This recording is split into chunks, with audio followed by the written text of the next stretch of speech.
মনে করেন ঈদের আনন্দ থেকেও বেশি যে আমার হাদির যে খুনিগুলো তাদেরকে অ্যারেস্ট করা হয়েছে। আমরা সবাই জানি ইতিমধ্যে যে আমাদের জন্য খুব সুসংবাদ যে আমাদের হাদি হত্যার যে দুইজন আসামি ছিলেন, প্রধান আসামি ধরা পড়ছে এবং তার সঙ্গী দুজনেই ভারতে ধরা পড়ছে।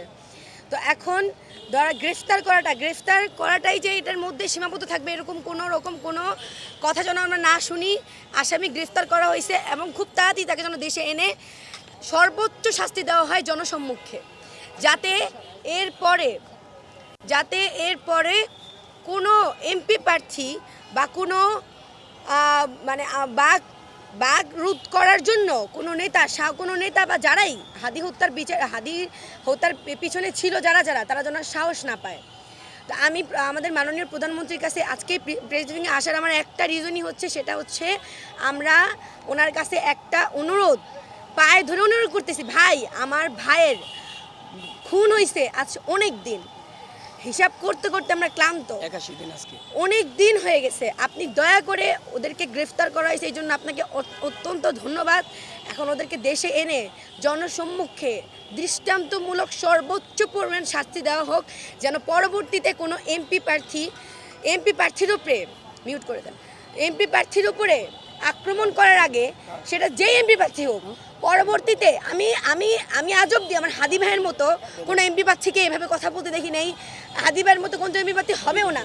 আর এই একটু আগে আমার ভাই বলল, এই যে আয়েশ ভাই বলতেছে যে হাদি ভাইয়ের এক হাদি মারা গেছে আর লক্ষ লক্ষ হাদি আসছে। হাদি ভাইয়ের কোনো রিপ্লেসমেন্ট হয় না, হবেও না।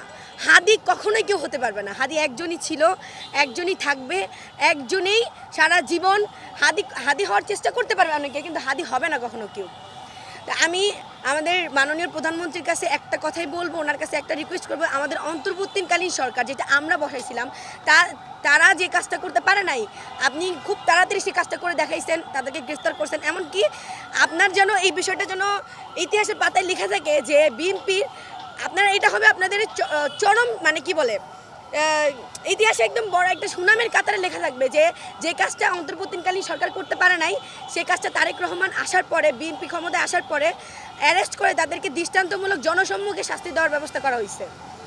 আরেকটা বিষয় হচ্ছে ধর্ষণ নিয়ে। আমি এটা নিয়ে আগেও কথা বলছিলাম, যেখানে যেই দেশে নারীদের নিরাপত্তা নাই, যেই দেশে এমপি প্রার্থীদের নিরাপত্তা নাই, যেই দেশে মিডিয়া নিরাপত্তা নাই, যেই দেশে পুলিশের নিরাপত্তা নাই, যেই দেশে শিশুদের নিরাপত্তা নাই, যেই দেশে ব্যবসায়ীদের নিরাপত্তা নাই, সেই দেশ যেন নিরাপত্তা সবার আগে, সব বিষয় বাদ, সব কিছুর আগে নিরাপত্তা বিষয়টা যেন সর্বোচ্চ লেভেলে দেখা হয়। তার জন্য আমি আমার সরকারকে, যে বর্তমান যে সরকার আছে তাদেরকে বারবার আহ্বান করছি, আপনি দয়া করে নিরাপত্তা বিষয়গুলো খেয়াল রাখবেন।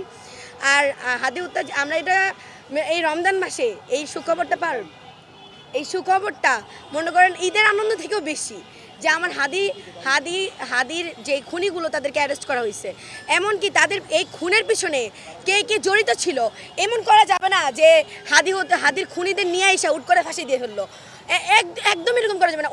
ওর খুনের পিছনে, এই হাদিমের খুনের পিছনে আমাদের সাবেক উপদেষ্টারা দায়ী, এই খুনের পিছনে আমাদের অনেক নেতারা দায়ী। আপনার কি মনে হয় হাদি হত্যার পিছনে শুধুমাত্র আওয়ামী লীগই দায়ী? একদমই না। এই হাদি হত্যার পিছনে কত কিছু যে দায়ী, কত মানুষ যে দায়ী, কত সংগঠন যে দায়ী, কত রাজনৈতিক দল যে দায়ী। তার জন্য তাকে এনে যে হুট করে ফাঁসি দেওয়া হবে এরকম কোনো বিচার আমরা দেখতে চাই না। আমরা দেখতে চাই তাকে আনা হবে দেশে, আনার পরে তার খুন কিভাবে হয়েছে, কার নির্দেশে হয়েছে, কে নির্দেশ দিছে, কত টাকার বিনিময়ে হয়েছে, এমনকি সেটা কতদিনের প্ল্যানিং ছিল, কতদিন সে প্ল্যান করে।